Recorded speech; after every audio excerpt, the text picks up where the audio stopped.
Hello friends, welcome to cottage of knowledge. Cottage of নলেজে তোমাদের সকলকে স্বাগত জানাই। আমাদের আগামী দিনে যে সমস্ত এক্সাম আছে, তোমরা যেমন শুনতে পেয়েছো নিশ্চয়ই যে মাননীয় মুখ্যমন্ত্রীর ঘোষণা অনুযায়ী আগামী দিনে খুব শীঘ্রই ডাব্লিউবিপি এবং কেপি অর্থাৎ পুলিশ রিলেটেড ভ্যাকেন্সি বেরোবে। সেই পুলিশ রিলেটেড ভ্যাকেন্সি জন্য তোমরা এখন থেকে তৈরি হতে থাকো। এছাড়া সামনেই রয়েছে আরআরবি এনটিপিসি এক্সাম, সেই এক্সামও যারা দিচ্ছ তার জন্য অবশ্যই জিকে একটা অ্যাম্পল রোল প্লে করে এখানে। তাই সেই জিকেতে ভালো স্কোর করতে গেলে এখন থেকে জিকে ক্লাস করো। আমরা রোজ এরকম জিকে সিরিজ নিয়ে আসছি, বিভিন্ন কোশ্চেন সেখানে করানো হবে। তোমরা অবশ্যই তাতে পার্টিসিপেট করো এবং চ্যানেলে যারা নতুন তারা অবশ্যই চ্যানেলটিকে সাবস্ক্রাইব করে নিও এবং লাইক শেয়ার করে দিও ভিডিওটি, এবং বেল আইকনটি অবশ্যই প্রেস করবে যাতে পরবর্তী নোটিফিকেশন তোমাদের কাছে চলে আসে। গ্রুপ চ্যানেলে ভিডিওর ডেসক্রিপশানে আমাদের হোয়াটসঅ্যাপ গ্রুপের লিঙ্ক দেওয়া আছে, সেখানে যোগদান করতে পারো তোমরা। আমাদের যে কেপি রিলেটেড যে ডাব্লিউবিপি কেপি এবং আরআরবি এনটিপিসি রিলেটেড যে গ্রুপ আছে তাতে তোমরা জয়েন করে ডিসকাশন অংশগ্রহণ করতে পারো এবং বিভিন্ন বিষয় নিয়ে সেখানে আমরা ভিডিও নোটিফিকেশান সমস্ত কিছুই সেখানে দিয়ে দিই। তো চলো আজকের ভিডিও শুরু করা যাক। The latest discovered state of matter is, অর্থাৎ যে নবীনতম আবিষ্কৃত স্টেট অফ ম্যাটার পদার্থের অবস্থা সেটা কোনটা? A solid phase, B Bose Einstein condensate state, C plasma state আর ডি লিকুইড। উত্তর হবে বোস আইনস্টাইন কনডেনসেশন স্টেট। খুব ইম্পর্ট্যান্ট, এইগুলো কোনো না কোনো এক্সামে এসছে বিভিন্ন সময়ে, তাই এর উত্তরগুলো অবশ্যই তোমাদের তৈরি থাকা উচিত। দেখো এর পরের প্রশ্ন হচ্ছে দ্য ইউনিট অফ ওয়ার্ক, অর্থাৎ কার্যের যে ইউনিট সেটা কোনটা? না এখানে কার্যের ইউনিট হলো জুল। এ জুল, কারণ বি হচ্ছে নিউটন, এটি কিসের একক? বি নিউটন হচ্ছে বল অর্থাৎ ফোর্সের একক, ওয়াট হচ্ছে ক্ষমতার একক এবং ডাইনো হচ্ছে সেই ফোর্সেরই একক, আর ওয়াট হচ্ছে ক্ষমতার একক অর্থাৎ পাওয়ারের একক, আর ওয়ার্কের একক হচ্ছে জুল। দেখো 3 নম্বর প্রশ্নটি কী বলেছে? 3 নম্বর প্রশ্ন বলেছে a man is standing on a boat in still water, if he walk in the boat towards the shore the boat will. অর্থাৎ কি, একটা লোক একটা নৌকার ওপর দাঁড়িয়ে আছে, সে নৌকা থেকে তীরের দিকে যাচ্ছে হেঁটে, তাহলে নৌকা কী হবে? এর উত্তরটা হবে A the boat will move from the shore, অর্থাৎ লোকটি যত তীরের দিকে যাবে নৌকাটি কিন্তু পেছনের দিকে অর্থাৎ তীর থেকে সরে যাবে। এটি কেন হবে? এটি হবে নিউটনস থার্ড ল অনুযায়ী। নিউটনের তৃতীয় গতিসূত্র সকলে জানো, সেই অনুযায়ী এটা হবে।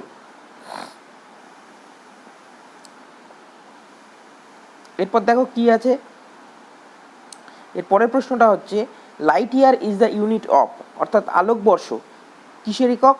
Distance, time, C intensity of light, D mass. উত্তর হবে এ ডিস্টেন্স। লাইট ইয়ার হচ্ছে ডিস্টেন্সের একক। এরপরে দেখো এর পরের প্রশ্ন করেছে কি, এর পরের প্রশ্ন হচ্ছে the state in which molecular attractions are very strong is. The state in which molecular attraction are very strong, অর্থাৎ কোন স্টেটে কোন অবস্থায় মলিকিউলগুলোর মধ্যে অ্যাট্রাকশন সবচেয়ে বেশি হয়। এটা খুব সহজ প্রশ্ন, উত্তরটাই হবে সলিড স্টেটে, কারণ সলিড স্টেটে মলিকিউলগুলো সবচেয়ে কাছাকাছি অবস্থান করে, তাই তাদের মধ্যে আকর্ষণও সবচেয়ে বেশি হয় সেই সময়। চলো পরবর্তী প্রশ্ন দেখি। পরবর্তী প্রশ্ন হচ্ছে রিলেটিভ হিউমিডিটি, অর্থাৎ আপেক্ষিক আর্দ্রতা ইজ দ্য পার্সেন্টেজ অফ। এখানে উত্তরটি হবে C amount of humidity actually present to the absolute humidity. 7 নম্বর প্রশ্ন দেখো, Van de Graaff generator, Van de Graaff generator is used for, Van de Graaff generator কেন ইউজ করা হয়? যা উত্তরটা হচ্ছে হাই ফ্রিকোয়েন্সি ভোল্টেজ জেনারেট করার জন্য। দেখো উত্তর হবে 7D, high frequency voltage generate করার জন্য। এর পরের প্রশ্ন হচ্ছে দেখো, during short circuit the current flowing in the electrical circuit, short সার্কিটের সময়, শর্ট সার্কিট হয়ে গেলে কারেন্ট ফ্লোটা কি হয়? কারেন্ট ফ্লো হঠাৎ করে বেড়ে যায়, অর্থাৎ উত্তর হবে সি, ইনক্রিজেস ইনস্ট্যান্টেনিয়াসলি সরি, অর্থাৎ শর্ট সার্কিটের সময় ইলেকট্রিক্যাল সার্কিটে কারেন্ট ফ্লো হঠাৎ করে বেড়ে যায়। এর পরবর্তী কোশ্চেন দেখো, the current voltage, current IV voltage plot of a certain electronic device is given. IV একটা সার্টেন ইলেকট্রনিক ডিভাইসের ক্ষেত্রে IV দেওয়া আছে। দেখো এখানে পরিষ্কার বোঝা যাচ্ছে যে I ভার্সেস যে V প্লট করা হয়েছে, সেই I ভার্সেস V প্লট করে এখানে পরিষ্কার বোঝা যাচ্ছে যে এখানে I, অর্থাৎ আইটা কি? আই হচ্ছে ধরো ইলেকট্রিক কারেন্ট, আর ভোল্টেজ হচ্ছে ভি। দেখো আই ভার্সেস যে ভি গ্রাফ করা হয়েছে তার থেকে বোঝা যাচ্ছে আই প্রপোর্শনাল টু ভি, অর্থাৎ এই আই প্রপোর্শনাল টু ভি এটা আমরা জানি ওহমস ল, ওহমস ল,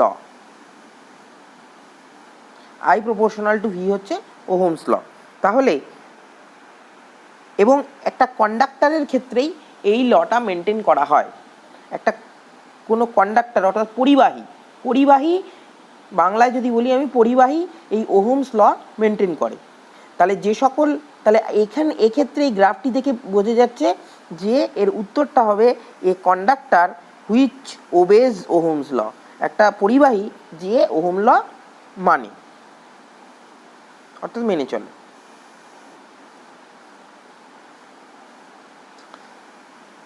তারপর দেখো 10 নম্বরের প্রশ্নটা কি বলেছে, an artificial satellite orbiting around the earth does not fall down. একটা আর্টিফিশিয়াল স্যাটেলাইট যেটা আমাদের পৃথিবীর চারিদিকে ঘুরছে সেটা কেন পড়ে যায় না? কারণ বলেছে দেখো, A does not exist at such distance, B is neutralised by the attraction of the moon, C provides necessary speed for its steady motion, আর D provides the necessary acceleration for its necessary motion।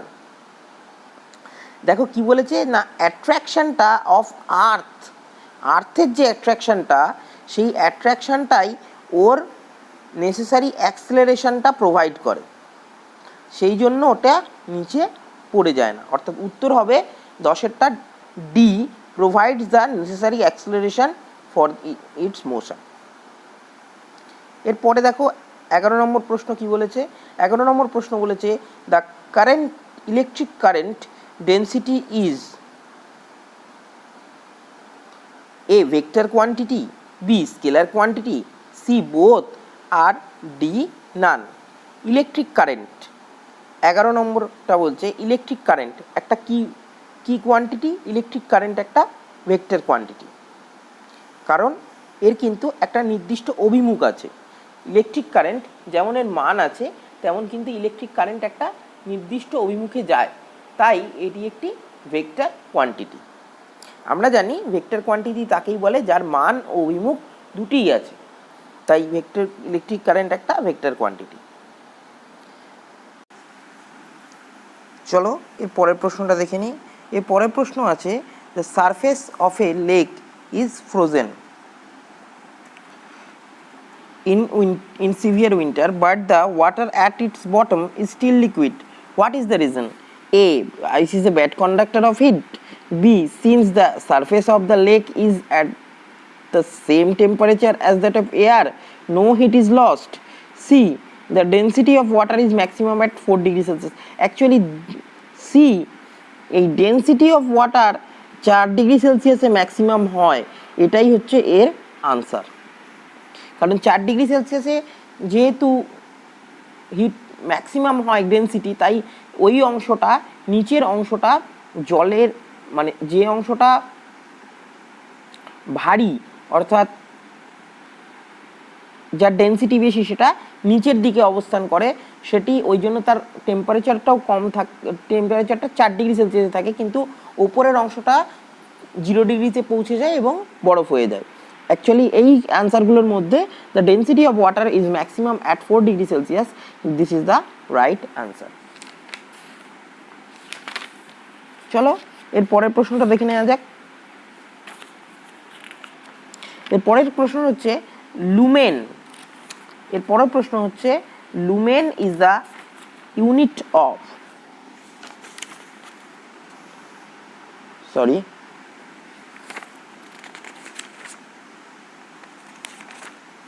lumen is the unit of A, luminous intensity, B, luminous flux, C, both, R D হচ্ছে none। Answer হবে luminous flux। luminous flux এর unit হচ্ছে, luminous flux এর unit হচ্ছে lumen, কারণ luminous intensity unit হচ্ছে candela. Candela is the unit of, দেখো পরবর্তী প্রশ্ন, candela is the unit of, উত্তর হবে ডি, লুমিনাস ইন্টেন্সিটি। এই দুটো প্রশ্ন খুব ইম্পর্টেন্ট, মাঝে মধ্যেই এক্সামে আসে। দেখো এর পরবর্তী প্রশ্ন হচ্ছে in the graph of displacement versus time shown below which option is correct. এই ধরনের যদি ডিসপ্লেসমেন্ট ভার্সেস গ্রাফ অর্থাৎ ডিসপ্লেসমেন্ট ভার্সেস টাইম গ্রাফ দেয়া থাকে, তার মানে এখানে কোনটা সঠিক। দেখো এখানে সময়ের সাপেক্ষে ডিসপ্লেসমেন্টের কিন্তু কোনো চেঞ্জ হয়নি, একই হাইটে রয়েছে ডিসপ্লেসমেন্টটা, অর্থাৎ সময়ের সাপেক্ষে ডিসপ্লেসমেন্ট যদি একই হয়, তার মানে আমরা এখান থেকে কনক্লুড করতে পারি যে এখানে বডি যে বডিটা আছে সেটা রেস্টে আছে, অর্থাৎ স্থির অবস্থায় আছে। তাই উত্তর হবে 15A, the body is at rest. চলো পরের প্রশ্নতে চলে যাই। আজকে 15টা প্রশ্ন করা হলো, আজ এই পর্যন্তই। পরবর্তী দিনে আমরা আবার আমাদের পরবর্তী ভিডিওতে আবার বেশ কিছু এরকম কোশ্চেন্স নিয়ে আলোচনা করব। এরকম কোশ্চেন্স পেতে অবশ্যই ভিডিওটি সাবস্ক্রাইব করে নাও আমাদের চ্যানেলটি, এবং লাইক শেয়ার অবশ্যই দিও। আজকের জন্য এই পর্যন্তই। Thank you, tata, bye by.